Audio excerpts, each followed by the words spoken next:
Assalamualaikum warahmatullahi wabarakatuh. Dalam.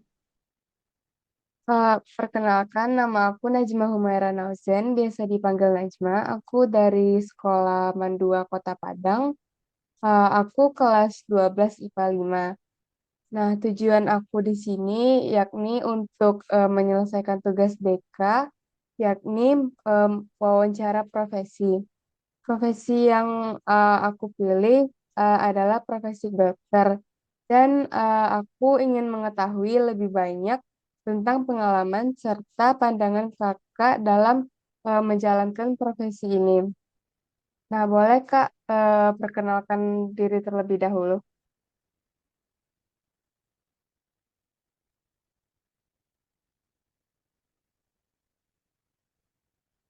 Oke, perkenalkan nama aku Hanum. Aku sebelumnya kerjanya dari dokter, tapi sekarang lagi program internship dokter Indonesia. Penempatannya sekarang lagi di Puskesmas Lubuk Buaya. Oke. Untuk pertanyaan pertama, kakak sudah berapa lama menekuni pekerjaan ini? Kalau menekuninya, aku baru lulus tahun kemarin. Jadi sekarang aku kan lagi program internship untuk dapat surat izin praktek. Sekarang ini udah jalan 8 bulan. Untuk jenjang pendidikan kakak bagaimana, Kak? Pendidikan uh, aku SD, SMP, SMA-nya itu di Jakarta, terus S1-nya itu kedokteran di UNAN, Universitas Andalas. Menurut kakak yang paling penting skill yang mendasar agar bisa menjadi dokter itu apa? Skill mendasar untuk menjadi dokter itu yang pasti harus giat, harus kerja keras, dan juga harus punya ada empati buat masyarakat. Hmm, oke. Peralatan apa aja yang wajib dimiliki oleh dokter?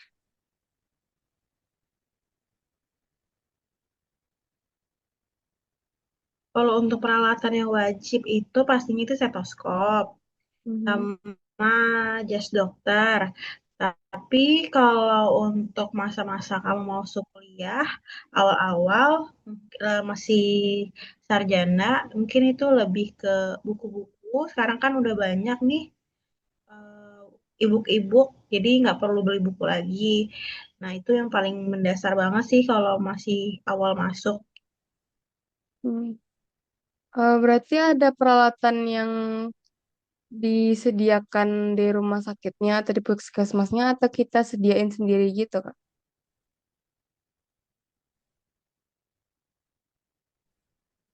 Kalau kalau udah kerja sebenarnya disiapin alat-alatnya dari puskesmas atau dari rumah sakit. Cuman kadang kami udah punya sendiri karena waktu koas itu kan memang harus kita periksa pasien ya sebanyak gitu dan di pas lagi koas tuh kan nggak disediain buat kita. Jadi otomatis kita punya stetoskop sendiri gitu. Kakak waktu masih kuliah dulu lulusnya kampus melalui jalur apa? Kayak dari rapor atau tes gitu. Dulu aku lulusnya hmm, dari tes masuk. Namanya dulu SBMPTN. Kalau Oh, yang kalau artinya tuh kayak tes jalur tulis gitu. oh ya sekarang SNBT namanya. Oh iya, SNBT ya. Iya. Kemudian apa Kak tips kakak untuk calon mahasiswa kedokteran? Kalau tipsnya itu yang pasti harus kerja keras, jangan patah semangat. Kalaupun sempat agak berat memang di awalnya, Tapi percayalah kalau udah dipilih untuk jadi dokter, berarti itu ditakdirkan juga buat kita jadi dokter gitu. Pokoknya harus rajin, kuat, dan ada kalanya juga kita istirahat dan capek gitu. Kakak mengenai alat lagi. Nah, kan aku lihat di media sosial ada tulisannya kayak misalnya iPad atau laptop. Itu menurut kakak opsional, lebih baik dimiliki atau bagaimana? Kalau iPad mungkin karena zaman sekarang itu kan udah ini ya, udah sistemnya kan udah online ya. Itu mungkin iPad atau tablet lah boleh sih. Karena ya itu karena daripada beli buku, sekarang kan banyak tuh ebook-ebook gitu. Jadi ebook tuh bisa gampang kita buka di iPad atau di tablet gitu. Nanti kita lebih gampang lagi nyoret-nyoretnya gitu.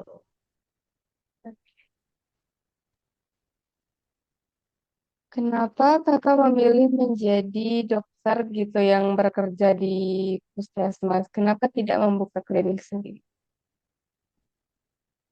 Kalau membuka klinik sendiri kan aku masih intensif ya. Jadi Hmm. memang aku belum dapat surat izin praktek. Oh, Surat izin praktek nanti kalau sudah selesai intensif, aku mungkin memang akan bekerjanya itu rencananya di rumah sakit ataupun di oh. klinik gitu. Hmm. Berarti emang kerja di rumah sakitnya ya Kak, bukan membuka sendiri gitu. Kalau praktek sendiri belum ada kepikiran sih. Oh, oke. Kakak bisa mengulang waktu, apakah tetap memilih profesi ini atau profesi lain? Kalau mau mengulang waktu, aku tetap pilih profesi ini. Hmm. Meskipun eh, capek, tapi memang di hati aku ya Oh, ini. hmm, oke. Kan aku lihat di, aku dengar-dengar juga dari orang-orang kan kalau misalnya duit kuliah itu mahal ya Kak. Menurut Kakak nanti kalau misalnya udah menekuni lama menjadi dokter, kira-kira duit kuliahnya bakal balik modal lagi nggak? Kalau kuliah di FK itu sih emang tergolong mahal. Dan kalau balik modal itu sih sangat jauh ya.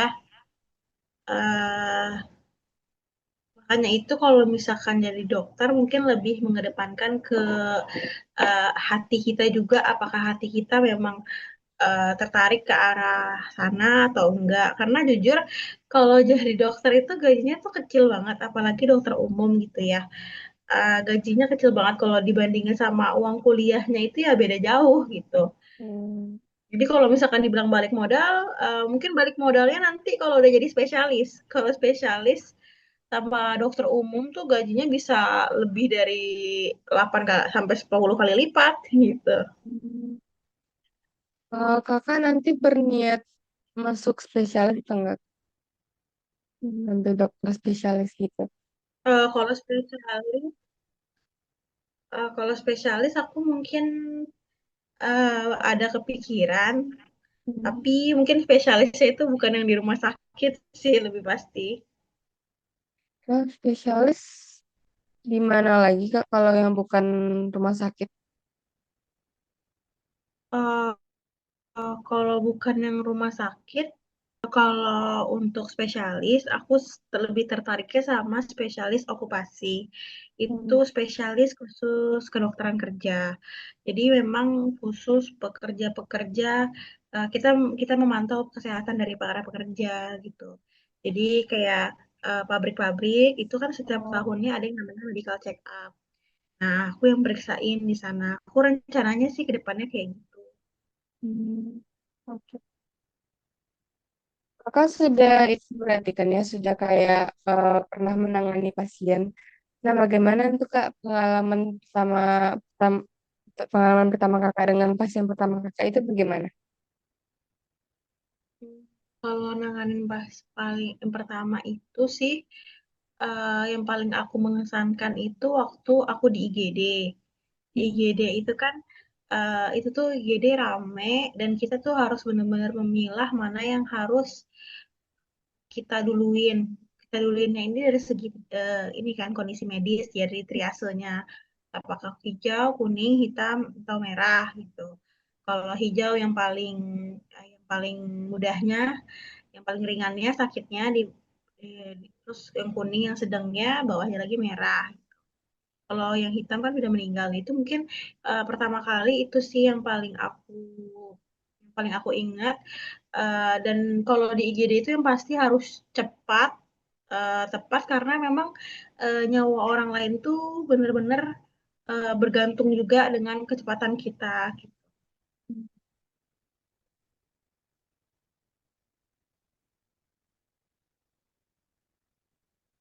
Nah, gimana tuh Kak cara kakak menangani misalnya ada keluarga pasien itu yang pasiennya kayak sudah sakit banget, jadi kayak keluarga ini bawa emosi aja gitu. Gimana cara kakak menangani keluarga pasien tersebut? Nah, kalau kayak gini, apalagi di IGD ya, itu paling sering terjadi miskomunikasi. Jadi, kalau misalkan sesuatu hal yang mau kita lakuin ke pasien, dan itu tindakannya juga merupakan tindakan yang krusial. Eh, Contohnya pasiennya mau operasi atau apapun itu, biasanya kita minta keluarga itu kumpul, dan pasti keluarga inti gitu, supaya kita jelasin kalau memang pasien ini akan menjalani operasi apa dan apa tujuannya gitu. Dan sudah dilakukan apa-apa saja itu kita harus komunikasi gitu. Jadi kalau misalkan yang komplain itu ya keluarga-keluarga bukan keluarga inti yang dari luar. Tapi kalau kayak gitu kita jelasin aja, komunikasiin aja ke keluarganya kalau memang sudah kita lakukan seperti ini, seperti ini. Yang pastinya kita tidak boleh tersulut emosi. Nanti kalau tersulut emosi, nanti bisa bahaya juga. Yang tadinya kita bukan nyelamatin nyawa pasien, malah ke yang lain-lain. Hmm. Menurut kakak keunggulan profesi ini dari profesi yang lain itu apa? Keunggulan profesi ini mungkin aku lebih bisa bersyukur melihat orang-orang.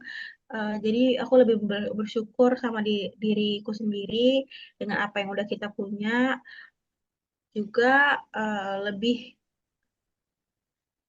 lebih ngerasa puas kalau misalkan pasien itu sembuh dan juga pasien itu jadi lebih berkurang sakitnya eh, dengan dengan bantuan dari kita itu sendiri.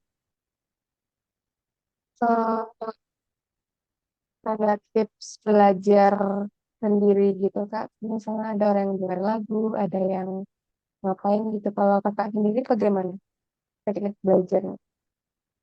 Tips belajarnya, oh kalau aku belajar itu ada kalanya bareng teman-teman, ada kalanya itu belajar sendiri. Kalau misalkan belajar materi, itu lebih aku sendiri belajar, aku pahamin dulu, aku ringkas dari kuliah-kuliah pengantar itu aku ringkas, aku catat. Tapi kalau misalkan kayak bahas soal menjelang ujian dan latihan ke pasien gitu, latihan praktek, itu lebih ke sama teman-teman sih gitu. Itu ngebantu banget soalnya. Hmm. Pengalaman yang paling kakak nggak bisa lupain itu apa? Pengalaman yang paling nggak bisa aku lupain, mungkin waktu belajar atau pas lagi praktek. Selama menekuni profesi ini sih. Ini mungkin pengalaman paling berkesan itu kalau kita ada pasien, terus ternyata kita lakukan RJP ya, resusitasi jantung paru untuk penyelamatan hidup pasien. Ternyata pasiennya balik, eh, balik nadinya, tadinya lanjut nadinya nggak ada, hampir dinyatakan meninggal. Tapi setelah kita pijat jantung, pasiennya balik lagi dengan denyut nadinya ada lagi. Itu sih yang paling berkesan gitu. Hmm. Yang sedang memberatkan kakak akhir-akhir ini apa kak menurut kak? Nah, yang sering memberatkan aku, kalau pas mau selesai internship ya, kan aku bentar lagi masa internship nih, Hmm. mau praktek langsung. Nah, itu mungkin aku harus nyari loker dulu dari awal gitu. Hmm. Lokalnya berarti ya. Iya. Hmm. Skala penghasilan yang bisa kakak peroleh itu sekitar berapa? Kalau gaji dokter intensif itu sekitar 3 juta per bulan. Oh, bulan. Bagaimana cara tetap mengatur waktu kakak antara pekerjaan dengan hal-hal lain gitu kan? Misalnya katanya kalau dokter itu bakal terkuras waktu tidurnya. Itu bagaimana cara kakak mengatur waktunya? Kalau waktunya itu harus pandai-pandai sih. Misalkan eh, kita jadi dibuat dulu nih list yang mau kita lakuin minggu depan. Misalkan hari Minggu, kita list dulu apa aja yang mau kita lakuin ke depannya atau minggu ke depan. Hmm. Pasti terencana kan hari Senin aku udah selesai kerja itu jam 3. Nah, aku ada rencana untuk ambil eh, kelas les atau apa gitu. Nah, itu mungkin harus lebih terstruktur gitu sih. Ke semua kegiatan sih maupun kegiatan hobi aku ataupun olahraga pun juga harus terstruktur. Hari ini aku nggak, berarti besok aku ngerjain tugas, besok yang lagi apa gitu. Itu jadwal profesi kakak ini sudah ada jadwalnya gitu kak, bukan misalnya kayak yang tiba-tiba ada pasien berarti harus harus cepat kayak gitu gitu kak. Berarti emang ada jadwalnya gitu ya. Kalau di puskesmas sudah ada jadwalnya. Kalau dari hari Senin sampai hari Kamis, masuknya itu jam 7.30, pulangnya itu jam 3 sore. Hmm. Kalau untuk hari Jumat sama hari Sabtu, masuknya itu jam 7.30, pulangnya jam 1. Nah, hmm. Nah, untuk pertanyaan yang terakhir nih kak, apa kan dokter itu tergolong berat gitu ya antar tekanannya sama yang lain-lain. Apa motivasi kakak untuk tetap lanjut, tetap semangat dalam menjalani menekuni pekerjaan ini? Kalau untuk tetap lanjut itu yang pasti karena dari diri aku sendiri, emang pengen jadi dokter banget meskipun berat dan aku juga harapan dari juga orang tua dan juga keluarga, karena aku juga dokter pertama kan di keluarga. Itu sih yang bikin motivasi aku untuk tetap kuat di menjalani dunia kedokteran ini. Oke. Itu aja kayaknya pertanyaan-pertanyaan dari aku ya kak. Terima kasih Kak Hanum telah bersedia untuk aku wawancarai. Maaf lagi ya Kak telah mengganggu waktunya. Sama-sama, Najma. Ya, Sukses eh, ya. makasih ya Kak. Terima kasih lagi. Iya, Assalamualaikum Kakak. iya, salam. Aku pamit ya. Ya, makasih Kak.